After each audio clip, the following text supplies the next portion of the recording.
यतन्मयादितरतश्चार्थेष्वभिज्ञस्वराट् तेने ब्रह्महृदाय आदिकवये मुह्यन्ति यं सूरयः तेजो वारिमृतां यथा विनिमयो यत्र सर्गो वृषा धाम्ना स्वेन सदा निरस्तकुहकं सत्यं परं धीमहि सृष्टिस्थित्यप्ययेह नियतदृशितमो बन्धमोक्षश्च यस्मात् अस्य श्री ब्रह्मरुद्र प्रभृति सुरनरद्वीषशत्वात्मकस्य विष्णुर्व्यस्ताः समस्ताः सकलगुणनिधिः सर्वदोषव्यपेतः पूर्णानन्दाव्ययो यो गुरुरपि परमश्चिन्तयेतं महान्तं धर्मविज्ञानवैराग्यपरमैश्वर्यशालिनः आनन्दतीर्थभगवत्पादान् वन्दे निरन्तरम्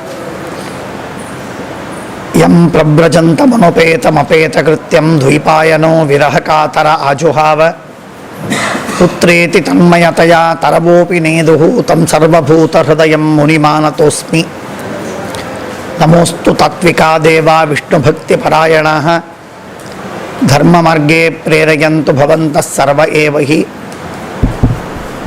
आनन्दतीर्थोपदिष्टो निधिर्नारायणः ह्वयः प्रदर्शितो येन सम्यक् जयतीर्थं तम ಶ್ರೀಕೃಷ್ಣ ಪರಮಾತ್ಮನ ಶ್ರೀಮದಾನಂದತೀರ್ಥರ ಪಂಚ ಮಹಾಗುರುಗಳ ಸನ್ನಿಧಾನವಿರುವ ಈ ವಿದ್ಯಾಪೀಠದಲ್ಲಿ ನಿರಂತರವಾಗಿ ಸುಧಾದಿ ಗ್ರಂಥಗಳ ಪಾಠ ಪ್ರವಚನ ಪಂಡಿತವರೇಣ್ಯರಾದ ನಮ್ಮ ಪ್ರೀತಿಯ ಶಿಷ್ಯರಾದ ಪದ್ಮನಾಭಾಚಾರ್ಯರು ಅನೇಕ ದಶಕಗಳಿಂದ ಅವ್ಯಾಹತವಾಗಿ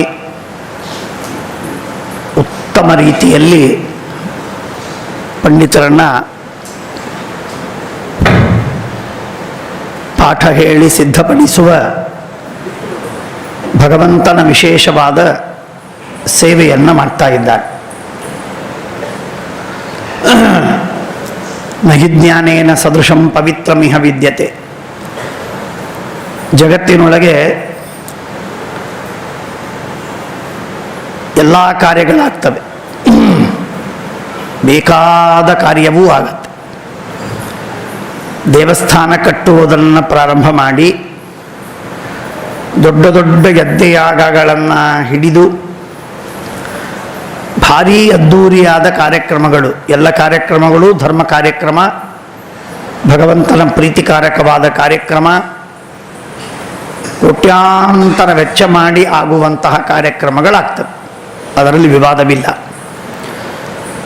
ಅದು ಮಾಡಬೇಕಾದ್ರೆ ಬೇಕಾದಷ್ಟು ವಿಘ್ನಗಳು ಬರೋದಿಲ್ಲ ಅಂತಿಲ್ಲ. ವಿಘ್ನಗಳನ್ನು ಪರಿಹಾರವನ್ನು ಮಾಡಿಕೊಳ್ತಾರೆ ಸಜ್ಜನರು ದೇವರ ಗುರುಗಳ ಅನುಗ್ರಹದಿಂದ. ಅದು ಸತ್ಯ. ಆದರೆ ಜ್ಞಾನ ಸಾಧನೆ ಅಂತನ್ನೋದೇನಿದೆ, ಇದು ಬಹಳ ಅಪರೂಪದ ಸಾಧನೆ. ಅದು ಸುಲಭವಾಗಿ ಆಗುವುದಿಲ್ಲ, ಇಷ್ಟು ಮಾತ್ರ ನಾನು ಹೇಳಬಲ್ಲೆ. ಯಾಕೆ ಅಂತನ್ನುವುದಕ್ಕೆ ಒಂದು ಮುಖ್ಯವಾದ ಕಾರಣ, ಜ್ಞಾನ ಸಾಧನೆ ಇದು ಸಾಮಾನ್ಯವಾಗಿ ನೇರವಾಗಿ ಮೋಕ್ಷಕ್ಕೆ ಅಂತರಂಗದ ಸಾಧನೆ, ಹತ್ತಿರದ ಸಾಧನೆ. ಎಲ್ಲ ಸಾಧನೆಗಳು ಜ್ಞಾನಕ್ಕೆ ಸಾಧನವಾದದ್ದು, ಆದರೆ ಜ್ಞಾನ ಮಾತ್ರ ಮೋಕ್ಷಕ್ಕೆ ಸಾಧನವಾದದ್ದು. ಹಾಗಾಗಿ ಧರ್ಮ ಸಾಧನೆ, ಧರ್ಮಾನುಷ್ಠಾನ ಅದೇ ಕಷ್ಟ. ಅಪಸರ್ಪಂತು ಏ ಭೂತ ಭುವಿ ಸಂಸ್ಥಿತಾ ಎಂಬುದಾಗಿ ಒಂದು ಸಂಧ್ಯಾ ವಂದನೆಯನ್ನು ಮಾಡಲಿಕ್ಕೆ ಹೋದರೆ ಭೂತಪ್ರೇತ ಪಿಶಾಚಗಳಿಂದ ನಮಗೆ ತೊಂದರೆ ಇದೆ. ಬ್ರಹ್ಮರಾಕ್ಷಸರು ವಾಲ್ಮೀಕಿ ರಾಮಾಯಣದಲ್ಲಿ ಬರುತ್ತೆ, ಬ್ರಹ್ಮರಾಕ್ಷಸರು ಧರ್ಮ ಕಾರ್ಯವನ್ನು ವಿಘ್ನ ಮಾಡ್ತಾರೆ ಅಂತ. ಹಾಗಾಗಿ ಒಂದು ಯಜ್ಞಯಾಗಾದಿಗಳನ್ನು ಮಾಡುವುದಕ್ಕೆ ಬ್ರಹ್ಮರಾಕ್ಷಸರು ವಿರೋಧವನ್ನು ಮಾಡ್ತಾ ಇರುವಾಗ ಜ್ಞಾನ ಸಾಧನೆ ಇನ್ನೂ ವಿರೋಧಿಯಾದದ್ದು. ಅದನ್ನು ಎಂದೂ ಮಾಡಿಕೊಡುವುದಿಲ್ಲ ಅವರು. ಏನಾದರೂ ತಪ್ಪಬೇಕು ಅಂದರೆ ಮೊದಲು ಜ್ಞಾನ ಸಾಧನೆ, ಪಾಠ ಪ್ರವಚನ ಮೊದಲು ತಪ್ಪಿಸಬೇಕು, ಆಮೇಲೆ ಉಳಿದಿಲ್ಲ. ಸಾಮಾನ್ಯರ ಜೀವನದಲ್ಲಿ ಧರ್ಮ ಮೊದಲು ಲೋಪ, ಆಮೇಲೆ ವ್ಯವಹಾರ ಲೋಪ. ಶೀತ ಆಯಿತು, ಜ್ವರ ಬಂತು, ಮೊದಲು ದೇವರ ಪೂಜೆ ತಪ್ಪುದು. ಆಫೀಸಿಗೆ ಹೋಗೋದು ತಪ್ಪುವುದಿಲ್ಲ, ಇನ್ನೇನು ವ್ಯವಹಾರ ತಪ್ಪುವುದಿಲ್ಲ. ಹಾಗೆ ಜ್ಞಾನ ಸಾಧನೆ ಬಹಳ ಅಪರೂಪ, ಕಷ್ಟ. ಅಂಥದ್ದನ್ನು ಅವ್ಯಾಹತವಾಗಿ ನಡೆಸಿಕೊಂಡು ಬಂದಿದ್ದಾರೆ. ನಮ್ಮ ಶಿಷ್ಯ ಅಂತನ್ನುವುದಕ್ಕಾಗಿ ನಾನು ಅದನ್ನು ಪ್ರಶಂಸೆ ಮಾಡ್ತಾ ಇಲ್ಲ. ತಮ್ಮೆಲ್ಲರ ವಿಶೇಷವಾದ ಅಭಿಮಾನ, ಸಹಕಾರ,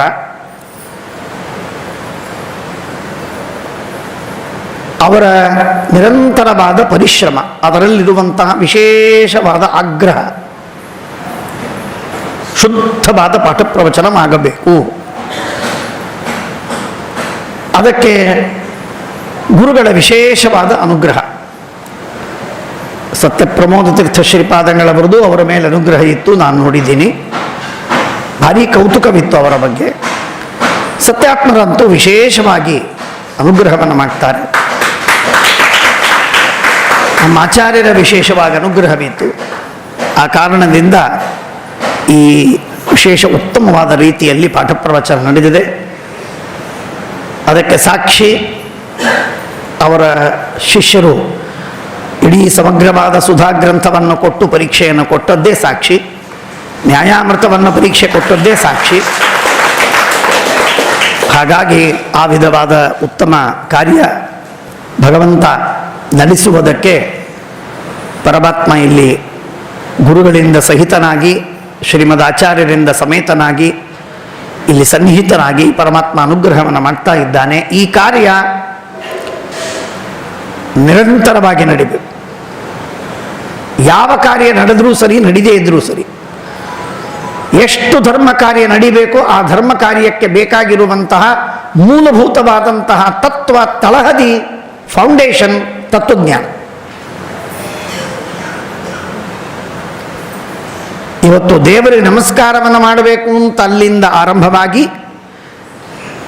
ಎಂಥ ಮಹತ್ವದ ಉತ್ತಮವಾದ ಶ್ರೇಷ್ಠ ಸಾಧನೆಗಳನ್ನು ಮಾಡಬೇಕಾಗಿದ್ದರೂ ಕೂಡ ಬೇಕಾಗಿರುವಂಥದ್ದು ಫೌಂಡೇಶನ್, ಅದು ತತ್ವಜ್ಞಾನದ ಫೌಂಡೇಶನ್. ಹಾಗಾಗಿ ಆ ತತ್ವಜ್ಞಾನದ ಫೌಂಡೇಶನ್ನನ್ನು ಬಿತ್ತರಿಸುವ ಒಂದು ಮಹತ್ತರವಾದ ಸಾಧನೆಯನ್ನು ಮಾಡುವ ಈ ಕಾರ್ಯ ವಿದ್ಯಾಪೀಠದಿಂದ ನಿರಂತರವಾಗಿ ನಡೀಲಿ, ಪರಮಾತ್ಮನ ಅನುಗ್ರಹ ಇರಲಿ. ನಮಗಂತೂ ವಿಶೇಷವಾಗಿ ಲೋಭ, ಜ್ಞಾನದ ಲೋಭ. ನಾನು ಯಾವಾಗಲೂ ತಮಾಷೆ ಮಾಡಿ ಹೇಳ್ತಾ ಇರ್ತೆ, ದಡ್ಡಾದಾಗಲೂ ಧರ್ಮ ಮಾಡಲಿಕ್ಕೆ ಬರ್ತದೆ, ಜಪ ಮಾಡಲಿಕ್ಕೆ ಬರ್ತದೆ, ಪೂಜೆ ಮಾಡಲಿಕ್ಕೆ ಬರ್ತದೆ. ಗಂಟೆಗಳವರೆಗೆ 5-5, 6-6 ಗಂಟೆಗಳವರೆಗೆ ಪೂಜೆ ಮಾಡ್ತಾ ಇರ್ಬೋದು. ದಡ್ಡಾದಾಗಲೂ ಬಾವಿ ನೀರು ಸ್ನಾನ ಮಾಡಿ ಆಚರಣೆಯನ್ನು ನಡೆಸ್ತಾ ಇರ್ಬೋದು. ಜ್ಞಾನ ಮಾತ್ರ ಬುದ್ಧಿ ಇದ್ದಾಗ ಮಾತ್ರ, ಬುದ್ಧಿ ಇದ್ದ ಜನ್ಮದಲ್ಲಿ ಜ್ಞಾನ. ಬುದ್ಧಿ ಇದ್ದರೆ ಜ್ಞಾನ ಸಾಧನೆಯನ್ನು ಮಾಡಿ. ಇಲ್ಲೊಬ್ಬರು ಆಚಾರ್ಯರು ಬರ್ತಾ ಇದ್ರು, ಇಲ್ಲಿ ಅಂದರೆ ಹೈದರಾಬಾದಿಗೆ ಒಬ್ಬರು ಸಂಚಾರ ಮಾಡೋದಕ್ಕೆ ಬರ್ತಾ ಇದ್ರು ಒಬ್ಬರು ಆಚಾರ್ಯರು. ನಾನು ಹೇಳಿದ ವಿಷಯ ನಿಮಗೆ ಗೊತ್ತಾದರೆ ನಿಮಗೆ ಕದಾಚಿತ್ ಹಿರಿಯರು ಬಲ್ಲವರು, ಏನಾಗೋದಿಲ್ಲಲ್ಲ ನಿನಗೆ, ಬೇಡ ಏನು ಮಾಡ್ಲಿಕ್ಕೆ ಹೋಗಬೇಡ, ದ್ವಾದಶ ಸ್ತೋತ್ರ ಪಾರಾಯಣ ಮಾಡ್ತಾ ಇದ್ರು, ನೀನೇನು ತಿಳಿಯುವುದಿಲ್ಲಲ್ಲ, ಏನು ಮಾಡ್ಲಿಕ್ಕೆ ಬರುವುದಿಲ್ಲಲ್ಲ, ವಿಷ್ಣು ಸಹಸ್ರನಾಮ ಪಾರಾಯಣ ಮಾಡ್ತಾ ಅಂತ ಹೇಳ್ತಾ ಇದ್ರು. ಒಳ್ಳೆ ಸಾಧಕರವರು, ನಿರಂತರ ಸಾಧನೆ ಮಾಡುವಂತಹ ಹಳೆಯ ತಲೆಮಾರಿನ ವ್ಯಕ್ತಿಗಳು. ಇವತ್ತು ಅವರು ಇದ್ದಿದ್ದರೆ 130-150 ವರ್ಷ ಆಗಿರ್ಬೇಕು ಅವರಿಗೆ. ಹೇಳುವ ತಾತ್ಪರ್ಯ, ಬುದ್ಧಿ ಕೊಟ್ಟಾಗ ಭಗವಂತ ಜ್ಞಾನ ಸಾಧನೆಯನ್ನು ಮಾಡಿ ಅದನ್ನು ಸಾರ್ಥಕಪಡಿಸಿಕೊಂಡಿದ್ದೇನೆ ಅಂತ ಪರಮಾತ್ಮನಿಗೆ ನಾವು ರಿಪೋರ್ಟ್ ಕೊಡಬೇಕು. ಪ್ರತಿ ವರ್ಷ, ಪ್ರತಿ ತಿಂಗಳು, ಪ್ರತಿ ದಿನ.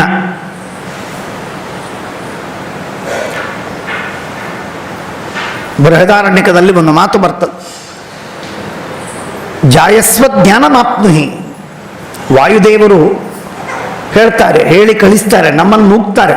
ಸಂಸಾರಕ್ಕೆ ಹೋಗುವಾಗ ನಮಗೆಲ್ಲ ನಾವೀಗ ಬಂದಿದ್ದೇವಲ್ಲ, ಬರುವಾಗ ನಮ್ಮನ್ನು ಹೇಳಿ ಕಳಿಸಿದ್ದಾರೆ ಅವರು. ಜಾಯಸ್ವ ಜ್ಞಾನಮಾಪ್ನುಹಿ, ಹುಟ್ಟಿ ಜ್ಞಾನವನ್ನು ಪಡೆ, ವ್ಯರ್ಥವಾಗಿ ಓಡಾಡಿ ಬರಬೇಡ ತಿರುಗಿ. ಹೋಗುವಾಗ ಬತ್ತಲೆ ಹೋದಿ, ಬರುವಾಗ ಬತ್ತಲೆ ಬರಬೇಡ, ಜ್ಞಾನವನ್ನು ಪಡೆದು ಬಾ, ಉತ್ತಮವಾದ ಜ್ಞಾನವನ್ನು ಪಡೆದು ಬಾ ಅಂತ ಹೇಳಿ ಕಳಿಸ್ತಾರೆ.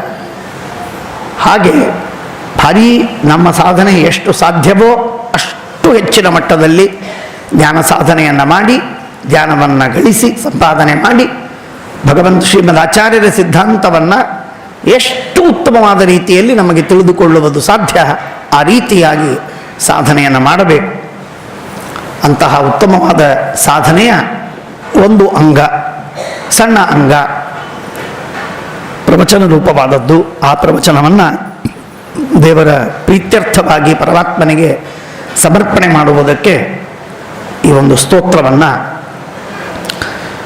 ಗರ್ಭಸ್ತುತಿ ಅಂತ ದಶಮಸ್ಕಂಧದಲ್ಲಿ ಬರುವಂಥದ್ದು. ಬಹಳ ವಿಚಿತ್ರವಾದ, ವ್ಯಕ್ತಿಗಳು ದೊಡ್ಡವರಾಗಿ ಹುಟ್ಟಿ ಸತ್ತ ಮೇಲೆ ಅಥವಾ ಕೆಲವರು ದೊಡ್ಡವರು ಅಂತಾಗ್ತಾರೆ, ಕೊನೆ ಹಂತದಲ್ಲಿ ದೊಡ್ಡವರು ಅಂತ ಗೊತ್ತಾಗ್ತಾರೆ. ಕೆಲವು ಪ್ರೈಮಿನಲ್ಲಿದ್ದಾಗ ಅವರು ಉತ್ತಮರು ಅಂತ ತಿಳಿತದೆ. ಆದರೆ ಕೆಲವರು ಏನಿರ್ತಾರಲ್ಲ, ಅವರು ಹುಟ್ಟುವಾಗಲೇ ಅಲ್ಲ, ಹುಟ್ಟೋದಕ್ಕಿಂತಲೂ ಮುಂಚೆಯೇ ಅವರು ಸರ್ವೋತ್ತಮರು ಅಂತ ಜಗತ್ತಿಗೆ ಪ್ರಸಿದ್ಧರಾಗ್ತಾರೆ. ಅದರಲ್ಲಿ ನಮ್ಮ ಶ್ರೀಕೃಷ್ಣ ಪರಮಾತ್ಮ, ರಾಮ, ಶ್ರೀರಾಮ, ವೇದವ್ಯಾಸ ದೇವರು ಇವರೆಲ್ಲ ಅವತಾರದಲ್ಲಿ ಆ ರೀತಿಯಾಗಿ ಇದ್ದವರು. ಹಾಗಾಗಿ ಕೃಷ್ಣ ಪರಮಾತ್ಮ ಗರ್ಭದಲ್ಲಿರುವಾಗಲೇ ಬ್ರಹ್ಮದೇವರು, ರುದ್ರದೇವರು ಬಂದು ಸ್ತೋತ್ರವನ್ನು ಮಾಡ್ತಾರೆ, ದಿವ್ಯವಾದ ಸ್ತೋತ್ರ. ಹಾಗಾಗಿ ಅದಕ್ಕೆ ಹೆಸರೇ ಗರ್ಭಸ್ತುತಿ. ದೇವಕಿಯ ಗರ್ಭದಲ್ಲಿ ಪರಮಾತ್ಮ ಸರ್ವತ್ರ ವ್ಯಾಪ್ತ. ಹಾಗಾಗಿ ಪರಮಾತ್ಮ ದೇವಕಿಯ ಗರ್ಭದಲ್ಲೂ ಇದ್ದಾನೆ, ಹೊರಗೆಯೂ ಇದ್ದಾನೆ. ಭಗವಂತನಿಗೆ ಗರ್ಭವಾಸ ಅಂತ ಇಲ್ಲ, ಗರ್ಭವಾಸ ಇದ್ದೇ ಇದೆ. ದುಃಖ ಇಲ್ಲ ಪರಮಾತ್ಮನಿಗೆ, ನರಕದಲ್ಲಿದ್ದರೂ ದುಃಖ ಇಲ್ಲ. ತತ್ರಾಪಿಚ ತದ್ವ್ಯಾಪಾರಾದ ವಿರೋಧ. ಪರಮಾತ್ಮ ನರಕದಲ್ಲೂ ಇದ್ದಾನೆ, ಅಂಧಂತಮಸ್ಸಿನಲ್ಲಿದ್ದಾನೆ. ಅಂಧಂತಮಸ್ಸಿನಲ್ಲಿದ್ದಂತಹ ಜೀವರಿಗೆ ನಿಯಮನವನ್ನು ಮಾಡುವುದಕ್ಕೆ ಯಾರಿದ್ದಾರೆ? ಪರಮಾತ್ಮನೇ. ಹಾಗಾಗಿ ಪರಮಾತ್ಮ ಎಲ್ಲ ಕಡೆಗಿದ್ದಾನೆ, ನರಕದಲ್ಲಿ, ಅಂಧಂತಮಸ್ಸಿನಲ್ಲಿ, ಗರ್ಭದಲ್ಲಿ, ಗರ್ಭದ ಹೊರಗಡೆ, ಕೊಳಚೆಯಲ್ಲಿ, ಕೊಳಚೆಯ ಹೊರಗಡೆ, ಎಲ್ಲ ಕಡೆಗೂ ವ್ಯಾಪ್ತನಾಗಿದ್ದಾನೆ ಪರಮಾತ್ಮ. ಹಾಗೆ ಗರ್ಭದಲ್ಲೂ ಭಗವಂತ ಇದ್ದಾನೆ. ಗರ್ಭದಲ್ಲಿರುವಂತಹ ಭಗವಂತನಿಗೆ ಶ್ರೀಮದ್ ಆಚಾರ್ಯರು, ಯಾವ ಸಿದ್ಧಾಂತಕಾರರು ಈ ಮಾತುಗಳನ್ನು ಹೇಳುವುದಿಲ್ಲ. ಶೋಚನೀಯವಾದಂಥದ್ದು. ನಮ್ಮ ಭಾರತೀಯ ಪರಂಪರೆಯಲ್ಲಿ ನಾನು ಯಾವಾಗಲೂ ಹೇಳ್ತೇನೆ, ನಮ್ಮ ಮಧ್ವಾಚಾರ್ಯರಂತೆ ದೇವರ ಸರ್ವೋತ್ತಮತ್ವವನ್ನು ಇಷ್ಟು ಚೆನ್ನಾಗಿ ವರ್ಣನೆ ಮಾಡಿದ ಇನ್ನೊಂದು ಧರ್ಮಗಳಿಲ್ಲ, ನಮ್ಮಲ್ಲೂ ಯಾರು ಹೇಳಿಲ್ಲ. ಅಂದರೆ ಬೌದ್ಧ ಜೈನರಲ್ಲೂ ದೇವರೇ ಒಪ್ಪಲಿಲ್ಲ, ಸಾಂಖ್ಯ ಮೀಮಾಂಸಕರು ದೇವರನ್ನೇ ಒಪ್ಪಲಿಲ್ಲ. ಯಾವ ನೈಯಾಯಿಕ ವೈಶೇಷಿಕರು ದೇವರನ್ನು ಒಪ್ಪಿದರೋ, ಅಥವಾ ಪತಂಜಲಿ ದೇವರನ್ನು ಒಪ್ಪಿದರೋ, ಅಥವಾ ದೇವರನ್ನು ಒಪ್ಪಿದ ಶಂಕರ, ರಾಮಾನುಜ, ವಲ್ಲಭ, ರಾಮಾನಂದ, ನಿಂಬಾರ್ಕ ಮುಂತಾದ ಸಂಪ್ರದಾಯಗಳು ಬಂದವು, ಚೈತನ್ಯ, ಅಥವಾ ಇಸ್ಲಾಂ, ಜೂ, ಕ್ರೈಸ್ತ ಧರ್ಮ, ಹೀಗೆ ಅನೇಕ ಧರ್ಮಗಳು ಬಂದವಲ್ಲ. ಈ ಯಾವ ಧರ್ಮಗಳಲ್ಲೂ ಕೂಡ ಶ್ರೀಮದಾಚಾರ್ಯರಂತೆ ದೇವರನ್ನು ವರ್ಣನೆ ಮಾಡುವವರು ಜಗತ್ತಿನಲ್ಲಿ ಸುತರಾಂ ಯಾರೂ ಇಲ್ಲ. ದೇವರು ಶ್ರೀಮದಾಚಾರ್ಯರ ಹತ್ತಿರ ಬರುವುದಿಲ್ಲ. He is for for ahead of.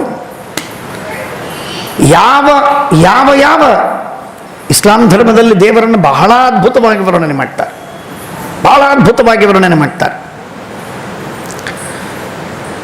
ಕುರಾನಿನಲ್ಲೂ ಇದೆ.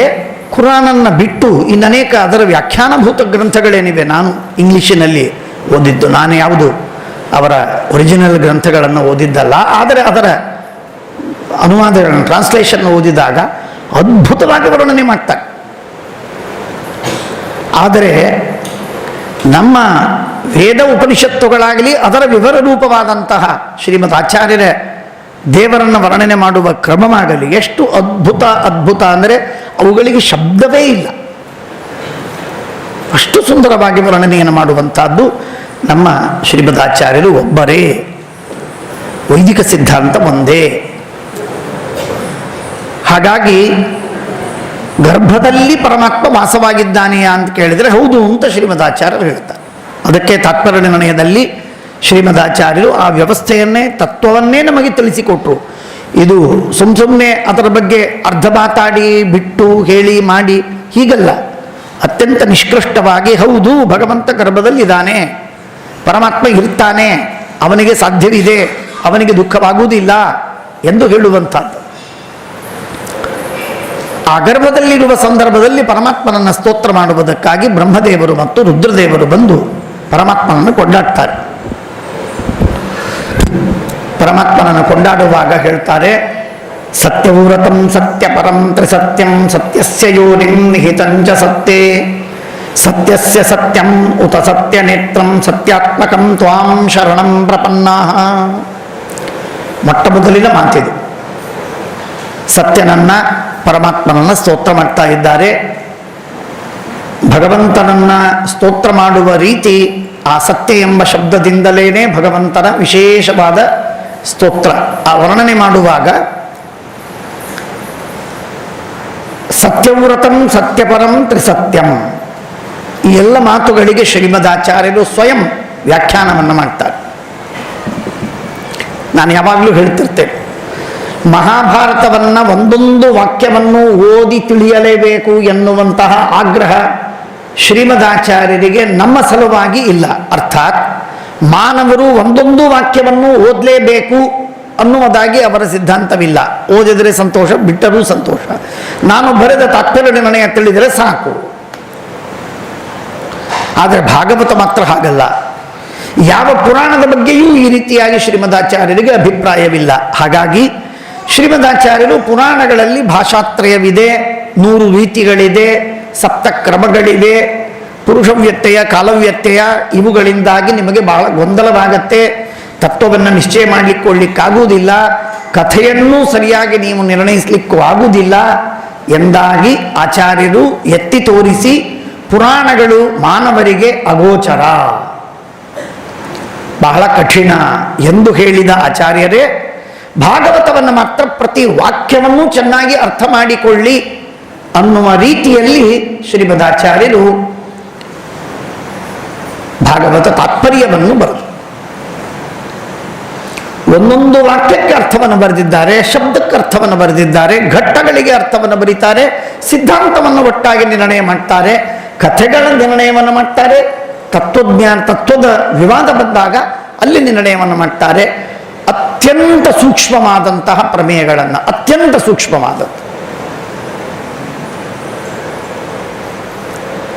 ಇಷ್ಟು ಸೂಕ್ಷ್ಮವಾದಂತಹ ಕೆಲವು ತತ್ವಗಳು, ಅವುಗಳನ್ನು ಬಿಚ್ಚಿ ಬಿಡಿಸಿ ವಿವರವಾಗಿ ಅದನ್ನು ವ್ಯಾಖ್ಯಾನಿಸಿ ಶ್ರೀಮದಾಚಾರ್ಯರು ಭಾಗವತದ ನಮಗೇನು ವ್ಯಾಖ್ಯಾನವನ್ನು ಮಾಡಿಕೊಟ್ಟಿದ್ದಾರೆ, ಅಪರೂಪದ ವ್ಯಾಖ್ಯಾನ. ಹಾಗಾಗಿ ಭಾಗವತವನ್ನು ವಾಕ್ಯ ಅಧ್ಯಯನ ಮಾಡಿ ಜ್ಞಾನವನ್ನು ಮಾಡಿಕೊಳ್ಳಿ ಅಂತನ್ನುವುದಾಗಿ ಅವರು ತಮ್ಮ ಇಂಗಿತವನ್ನು ನಮಗೆ ತೋರಿಸಿಕೊಡ್ತಾರೆ. ಬೇರೆ ಗ್ರಂಥಗಳನ್ನು ಹೀಗೆ ಅಧ್ಯಯನ ಮಾಡಬೇಕು ಅಂತನ್ನುವ ಅಗತ್ಯವಿಲ್ಲ. ಶ್ರೀಮದಾಚಾರ್ಯರ ದೃಷ್ಟಿಯಲ್ಲಿ ನಮ್ಮ ಸಲುವಾಗಿ ಶ್ರೀಮದಾಚಾರ್ಯರು ಓದ್ತಾರೆ, ಜ್ಞಾನಿಗಳು ಓದ್ತಾರೆ, ದೇವತೆಗಳಿಗೆ ಸರಿ ವ್ಯಾಖ್ಯಾನವನ್ನು ಮಾಡ್ತಾರೆ. ಭಾಗವತ ತಾತ್ಪರ್ಯದಲ್ಲಿ ಶ್ರೀಮದಾಚಾರ್ಯರು ಸಚ್ಛಬ್ದ ಉತ್ತಮಂ ಭೂಯಾತ್ ಆನಂದಂ ತೀತಿ ವೈವದೇ ಏತಿ ಜ್ಞಾನಂ ಸಮುದ್ದಿಷ್ಟಂ ಪೂರ್ಣಾನಂದ ದೃಶಿಸ್ತತಃ ಸತ್ಯಶಬ್ದೋದಿತಂ ತಾತಕ ರೂಪಂ ನಿತ್ಯಂ ಯಥೋ ಹರೇಃ ಸತ್ಯವ್ರತಸ್ತತೋ ವಿಷ್ಣು ಸದ್ಭೂತತ್ರಯಮುಚ್ಯತೆ. ಸತ್ಯವ್ರತ ಎನ್ನುವ ಶಬ್ದ ನಮ್ಮ ಪರಂಪರೆಯಲ್ಲಿ ವಿದ್ಯಾಧೀಶರು ಕೇಳಿದಿರಿ. ಆ ವಿದ್ಯಾಧೀಶರ ಶಿಷ್ಯರು ಸತ್ಯವ್ರತ ತೀರ್ಥ ಶ್ರೀಪಾದಂಗಳವರು. ಸಾಂಗಲಿಯಲ್ಲಿ ಅವರ ವೃಂದಾವನವಿದೆ. ಮಹಾನುಭಾವರು. ಪ್ರಾಯ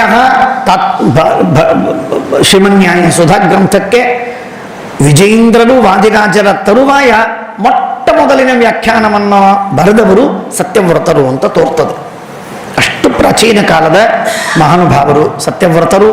ವಿದ್ಯಾಧೀಶರ ಶಿಷ್ಯರು ನೋಡಿದರೆ ಅದರ ಟಿಪ್ಪಣಿ ಅವರದೇ ಮೊದಲಿಗಿತ್ತೇನೋ ಅಂತನ್ನುವ ಸಂಕೇತ ನಮಗೆ ಗೊತ್ತಾಗ್ತದೆ. ಇರಲಿ, ಅವರ ಹೆಸರು ಸತ್ಯವ್ರತ. ಆ ಸತ್ಯವ್ರತ ಎಂಬ ಶಬ್ದದ ಮೂಲ ಮಾತು ಅದು ಭಾಗವತದಲ್ಲಿ ಬರುವಂತಹದ್ದು. ದೇವರಿಗೆ ವಿಶೇಷಣವಾಗಿ ಕೊಟ್ಟಿದ್ದಾರೆ. ಸತ್ಯವ್ರತ ಅನ್ನುವುದಾಗಿ ಹೇಳ್ತಾರೆ. ವ್ರತ ಎನ್ನುವ ಶಬ್ದಕ್ಕೆ ಅರ್ಥ ಏನು? ವ್ರತ ಎಂಬ ಶಬ್ದಕ್ಕೆ ಇವತ್ತೆಲ್ಲ ಚಾತುರ್ಮಾಸ್ಯ ವ್ರತ ನಡೀತಾ ಇದೆ, ಏಕಾದಶಿ ವ್ರತಗಳು ನಡೀತಾ ಇರ್ತವೆ. ಹಾಗಾಗಿ ವ್ರತ ಎಂಬ ಶಬ್ದಕ್ಕೆ ಅರ್ಥ ಏನು ಅಂತ ಅನ್ನೋದನ್ನು ನಾವು ತಿಳಿಬೇಕು. ವ್ರತ ಅಂತನ್ನುವ ಶಬ್ದಕ್ಕೆ ಎರಡು ಅರ್ಥಗಳಿವೆ. ಒಂದು, ಎರಡೂ ಅರ್ಥಗಳಲ್ಲಿ ಅನುಗತವಾಗಿರುವಂಥದ್ದು ಒಂದು ನಿಯಮ ಅನ್ನುವಂತಹ ಅರ್ಥ. ಏನು ನಿಯಮ ಅಂದರೆ ಹಾಲನ್ನ ಕುಡಿಯೋದು ಅನ್ನುವುದೇ ಒಂದು ನಿಯಮ. ಇದು ಪಯೋವ್ರತ, ಹಾಲನ್ನೇ ಕುಡಿದು ಇರುವಂಥದ್ದು, ಇನ್ನೇನೂ ತಿನ್ನುವುದಿಲ್ಲ. ಇದು ಪಯೋವ್ರತ. ಕ್ಷೀರವ್ರತದಲ್ಲಿ ಅದಕ್ಕೆ ವಿಪರೀತ, ಕ್ಷೀರವನ್ನು ಮುಟ್ಟುವುದೇ ಇಲ್ಲ. ದ್ವಿದಳ ವ್ರತದಲ್ಲಿ ನಿಯಮ, ದ್ವಿದಳವನ್ನು ಮುಟ್ಟುವುದೇ ಇಲ್ಲ, ಸರ್ವಥಾ ಉಪಭೋಗ ಮಾಡುವುದಿಲ್ಲ, ತಿನ್ನುವುದಿಲ್ಲ ಎನ್ನುವುದಾಗಿ. ಶಾಖವ್ರತ, ಇವೆಲ್ಲ ನಾಲ್ಕು ವ್ರತಗಳು ಬಿಡುವುದು ಎಂಬ ಅರ್ಥದಲ್ಲಿ. ಪತಿವ್ರತೆ ಅಂದರೆ ಪತಿಯನ್ನು ಬಿಟ್ಟುಬಿಡುವುದು ಅಂತ ಅರ್ಥ ಅಲ್ಲ. ಪತಿಯನ್ನ ಬಿಟ್ಟು ಬೇರೊಬ್ಬ ಪುರುಷನ ಕಡೆಗೆ ಕಣ್ಣೆತ್ತಿ ನೋಡದಿರುವುದು, ಇದು ಪತಿವ್ರತೆ. ಪಯೋವ್ರತ ಅಂದರೆ ಹಾಲನ್ನು ಬಿಟ್ಟು ಬೇರೆಯದನ್ನು ಕುಡಿಯದಿರುವುದು, ಇದು ಪಯೋವ್ರತ. ಹಾಗಾಗಿ ವ್ರತ ಎಂಬ ಶಬ್ದಕ್ಕೆ ಎರಡು ಅರ್ಥಗಳಿವೆ. ಒಂದು ಸ್ವೀಕಾರ ಅಂತ ಅರ್ಥ, ಇನ್ನೊಂದು ಪರಿತ್ಯಾಗ ಅಂತ ಅರ್ಥ. ನಿಯಮೇನ ಸ್ವೀಕಾರ ಮಾಡುವುದು ವ್ರತವೇ, ನಿಯಮೇನ ಬಿಟ್ಟು ಬಿಡುವುದೇ ವ್ರತವು, ಅದು ಒಂದು ವ್ರತ. ಹಾಗಾಗಿ ಸತ್ಯವ್ರತ ಅಂತನ್ನುವ ಶಬ್ದಕ್ಕೆ ಆಚಾರ್ಯರು ಹೇಳ್ತಾರೆ ನೋಡಿ, ಏನರ್ಥ ಹೇಳ್ತಾರೆ. ಸತ್ಯೆಂಬ ಶಬ್ದಕ್ಕೆ ಸತ್ಶಬ್ದ ಉತ್ತಮಂ ಬ್ರೂಯ. ಆಚಾರ್ಯರ ಲೆಕ್ಕದಲ್ಲಿ ಸತ್ಯೆಂಬ ಶಬ್ದಕ್ಕೆ 10 ಅರ್ಥಗಳಿವೆ. ಸರ್ವಮೂಲದಲ್ಲಿ ಬೇರೆ ಬೇರೆ ಕಡೆಗೆ ಸರ್ವೋತ್ತಮ ಅಂತ ಒಂದರ್ಥ, ಸ್ವತಂತ್ರ ಅಂತ ಅರ್ಥ. ಅಸಂಭವಸ್ತು ಸತೋ ಅನುಪಪತ್ತೇಹೇ ಅಂತ ಸೂತ್ರವಿದೆ. 2ನೇ ಅಧ್ಯಾಯದ 3ನೇ ಪಾದದಲ್ಲಿ ಸೂತ್ರ. ಆ ಅಧಿಕರಣದಲ್ಲಿ ಸತ್ಶಬ್ದಕ್ಕೆ ಸ್ವತಂತ್ರ ಅಂತ ಅರ್ಥ. ಬಹಳ ಅದ್ಭುತವಾದ ಅರ್ಥದಲ್ಲಿ ಆ ಶಬ್ದವನ್ನು ಬಳಸಿ, ಆ ಸತ್ ಅಂತನ್ನುವ ಶಬ್ದಕ್ಕೆ ಸ್ವತಂತ್ರನಾದ ದೇವರಿಗೆ ಜನ್ಮವಿಲ್ಲ, ಸ್ವತಂತ್ರನಾದ ಭಗವಂತನಿಗೆ ಜನ್ಮವಿಲ್ಲ ಅಂತ ಹೇಳೋದರಿಂದ ಏನಾಯಿತು ಅಂದರೆ ಅಸ್ವತಂತ್ರರಾದವರಿಗೆ ಮಾತ್ರ ಜನ್ಮ ಅನ್ನುವುದರಿಂದ ಏನಾಯಿತು, ಅಸ್ವತಂತ್ರರಿಗೆ ಮಾತ್ರ ಜನ್ಮ ಅಂತನ್ನೋದರಿಂದ ಪರಾಧೀನ ವಿಶೇಷ ವ್ಯಾಪ್ತಿಯೇ ಎಲ್ಲ ಕಡೆಗೆ ಅನುಗತವಾದ ಜನ್ಮ ಎನ್ನುವುದಾಗಿ ಆಚಾರ್ಯರು ಹೇಳುವಂತಹ ಒಂದು ವ್ಯವಸ್ಥೆ ಬಂತು. ಆ ಶಬ್ದ ಅಷ್ಟು ಅದ್ಭುತವಾಗಿ ಅರ್ಥವನ್ನು ಸೂಚಿಸಿಕೊಟ್ಟಿದೆ ಶ್ರೀಮದಾಚಾರ್ಯರಿಗೆ ಅಂತ ನಾವು ತಿಳಿಬಹುದು. ಹಾಗಾಗಿ ಸತ್ಶಬ್ದಕ್ಕೆ ಅರ್ಥ ಏನಾಯಿತು ಅಂದರೆ ಉತ್ತಮ ಅಂತ ಅರ್ಥ. ಆನಂದಂ ತೀತಿ ವೈವದೆ, ತಿ ಎಂಬ ಶಬ್ದಕ್ಕೆ ಆನಂದ ಅಂತ ಅರ್ಥ. ಏನು ತಿ? ತಿ ಅಂದರೆ ಏನು? ತಿ ಅಂದರೆ ತ ಅಥವಾ ತಿ ಎರಡು ಆನಂದ ಅಂತನ್ನುವ ಅರ್ಥವನ್ನು ಹೇಳುತ್ತದೆ. ಯಾಕೆ? ತನೋತಿ. ತನೋತಿ ಅಂದರೆ ಎಲ್ಲ ಕಡೆಗೆ ಹರಡಿದೆ. ಎಲ್ಲ ಕಡೆಗೆ ಹರಡಿದೆ ಅಂದರೆ ಎಲ್ಲರ ತಲೆಯಲ್ಲಿ ಹರಡಿ ಕೂತದ್ದು ಒಂದೇ ಒಂದು, ಅದು ಬೇಕಾದದ್ದೇನು? ಆನಂದ. ಅದು ಸಣ್ಣ ಇರುವೆ ಇರಬಹುದು, ಆನೆ ಇರಬಹುದು, ನಾಯಿ ಇರಬಹುದು, ಮನುಷ್ಯರಿರಬಹುದು, ಋಷಿ ದೇವತೆಗಳಿರಬಹುದು, ಬ್ರಹ್ಮಾದಿಗಳಿರಬಹುದು. ಯಾರಿಗಾದರೂ ಅತ್ಯಂತ ಅಪೇಕ್ಷಣೀಯವಾಗಿರುವಂತಹ ವಸ್ತು ಯಾವುದಾದರೂ ಇದ್ದರೆ ಅದು ಆನಂದ. ಅತ್ಯಂತ ಅಪೇಕ್ಷಣೀಯ, ಅದರ ಮೇಲೆ ಇನ್ಯಾವುದೂ ಅಪೇಕ್ಷಣೀಯವಾದದ್ದಿಲ್ಲ. ಏಕಾಂತ ಭಕ್ತರ ಮಾತು ಬಿಟ್ಟು ಬಿಡಿ. ಅಂದರೆ ಇಷ್ಟರ ಮಟ್ಟಿಗೆ ಕೋಟಿ ಕೋಟಿ ಅಲ್ಲ, ಅನಂತಾನಂತ ಜೀವರಾಶಿಗಳಿದ್ರೆ ಆ ಅನಂತಾನಂತ ಜೀವರಾಶಿಗಳ ಎಲ್ಲರ ತಲೆಯಲ್ಲಿ ಹರಡಿ ಕೂತದ್ದು ಒಂದೇ ಆಬ್ಜೆಕ್ಟ್. ಏನದು? ಆನಂದ. ಎಥಿಕ್ಸಿನಲ್ಲಿ ಒಂದು ಮಾತು ಬರ್ತದೆ, ಹೆಡಾನಿಸಮ್ ಅಂತ ಹೇಳಿ ಒಂದು ಸಿದ್ಧಾಂತ ಬರ್ತದೆ. ಎಥಿಕ್ಸಿನಲ್ಲಿ ಹೇಗೆ ಜಾನ್ ಸ್ಟುವರ್ಟ್ ಮಿಲ್ ಅವರು ಹೇಳುವಂತಹ ಯುಟಿಲಿಟೇರಿಯನಿಸಮ್ ಅಂತನ್ನೋದು ಒಂದು ವಾದವೋ, ಹಾಗೆ ಅದಕ್ಕಿಂತಲೂ ಹಿಂದೆ ಹೆಡಾನಿಸಮ್ ಅಂದರೆ ಏನಿಲ್ಲ, ಆನಂದ ನಮ್ಮ ಜೀವನದಲ್ಲಿ ಬರಬೇಕು. ಆನಂದ ಯಾವುದರಿಂದ ಬರುತ್ತೆ ಅದನ್ನು ಮಾಡುವುದೇ ಅದು ನೀತಿ ಅನ್ನುವುದಾಗಿ ಹೇಳುವಂಥದ್ದು.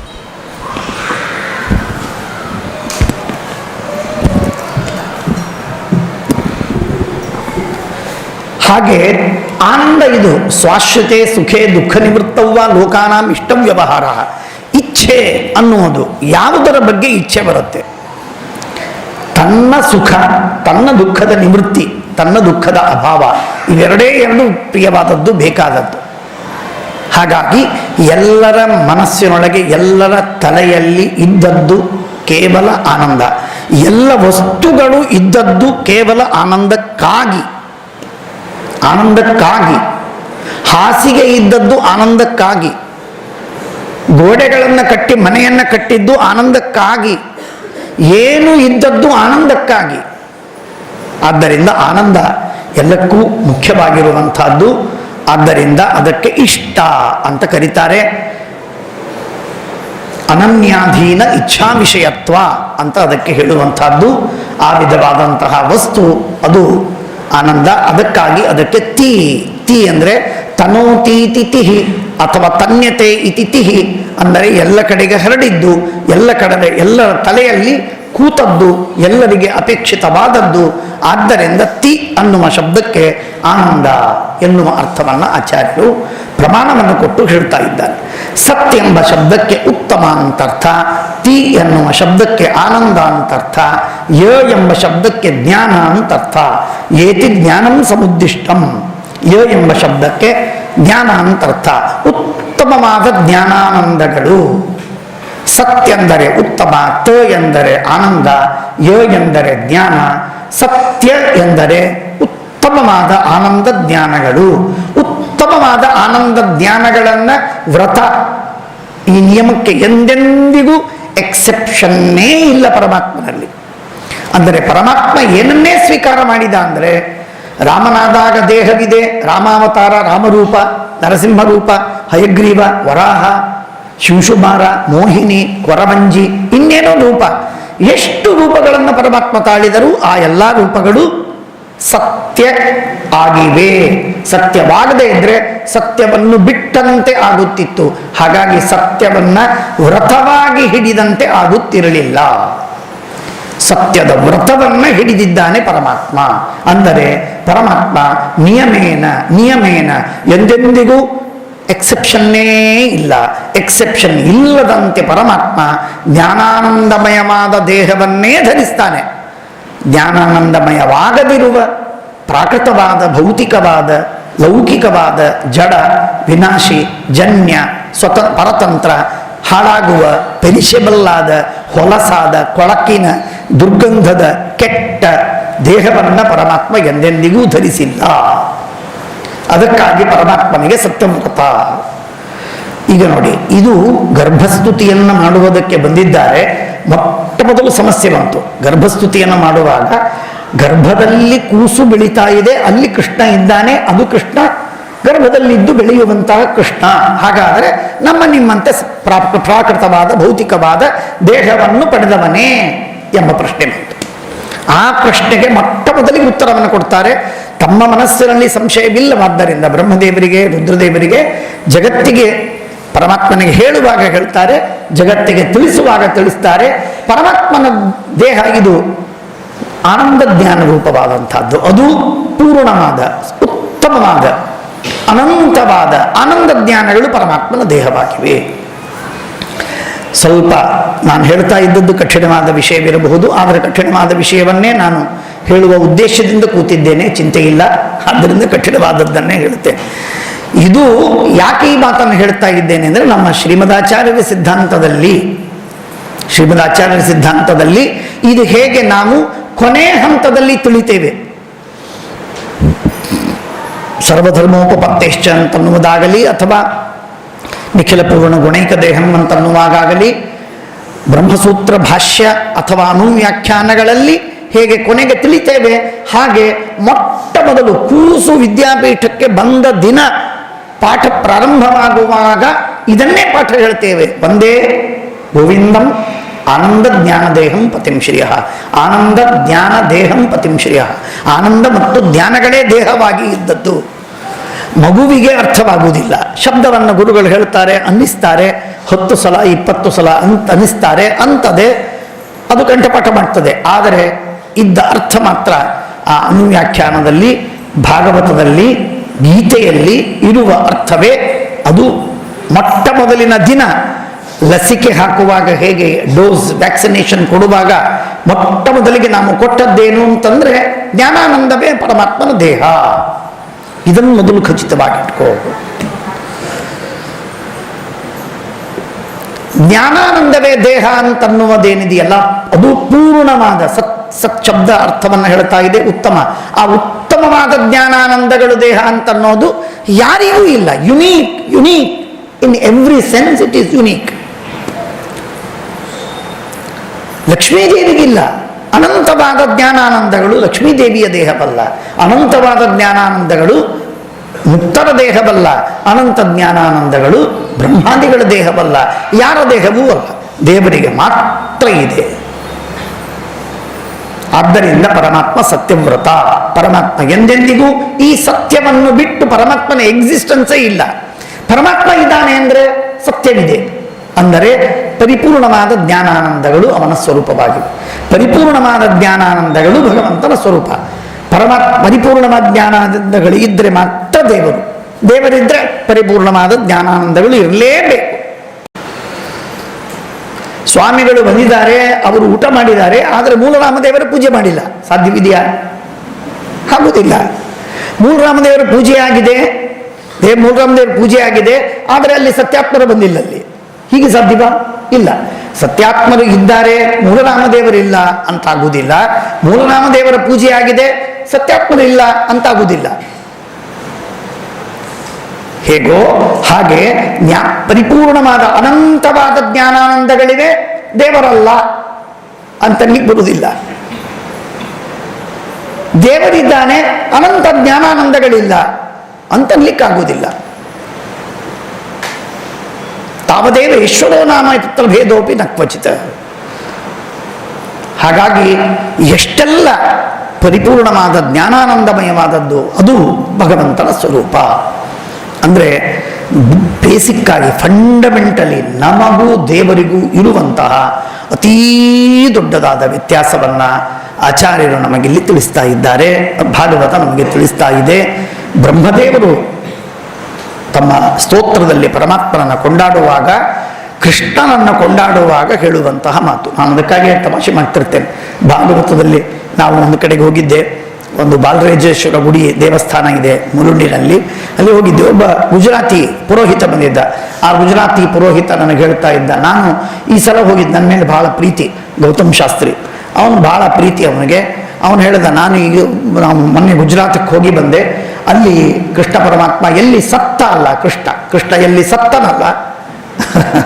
ಅವನ ಶಬ್ದ ಅವನು ಹೇಳುವಾಗಲೇ ನಮಗೆ ಕಿವಿಗೆ ಕಠೋರವಾಯಿತು. ಕೃಷ್ಣ ಎಲ್ಲಿ ಸತ್ತನಲ್ಲ, ಆ ಜಾಗವನ್ನು ನಾನು ಐಡೆಂಟಿಫೈ ಮಾಡಿಕೊಂಡು ಬಂದಿದ್ದೀನಿ. ಪಪ್ಪರೆ ಮಗನೇ, ಕೃಷ್ಣ ಸಾಯೋದು ಅಂತುಂಟೆ ಪರಮಾತ್ಮನನ್ನ. ಅಂದರೆ ಮೂಲಭೂತವಾಗಿ ಶಂಕರಾಚಾರ್ಯರು, ರಾಮಾನುಜಾಚಾರ್ಯ ಈ ಮಾತುಗಳನ್ನು ಹೇಳಲಿಲ್ಲ. ನಮ್ಮ ಆಚಾರ್ಯರು ಮಾತ್ರ ತಿಳಿಸಿಕೊಟ್ಟು, ದೇವರು ಸಾಯುವುದಿಲ್ಲ, ಸತ್ತಂತೆ ನಾಟಕ ಮಾಡ್ತಾನೆ. ಪರಮಾತ್ಮ ಹುಟ್ಟುವುದಿಲ್ಲ, ಹುಟ್ಟಿದ ನಾಟಕವನ್ನು ಮಾಡ್ತಾನೆ. ಪರಮಾತ್ಮ ಸೋಲುವುದಿಲ್ಲ, ಸೋತಂತೆ ತೋರಿಸ್ತಾನೆ. ಪರಮಾತ್ಮನಿಗೆ ರಕ್ತ ಬರುವುದಿಲ್ಲ, ರಕ್ತ ಬಂತೆ ತೋರಿಸ್ತಾನೆ. ಪರಮಾತ್ಮನಿಗೆ ಅಜ್ಞಾನವಿಲ್ಲ, ಅಜ್ಞಾನವಿದ್ದಂತೆ ತೋರಿಸ್ತಾನೆ.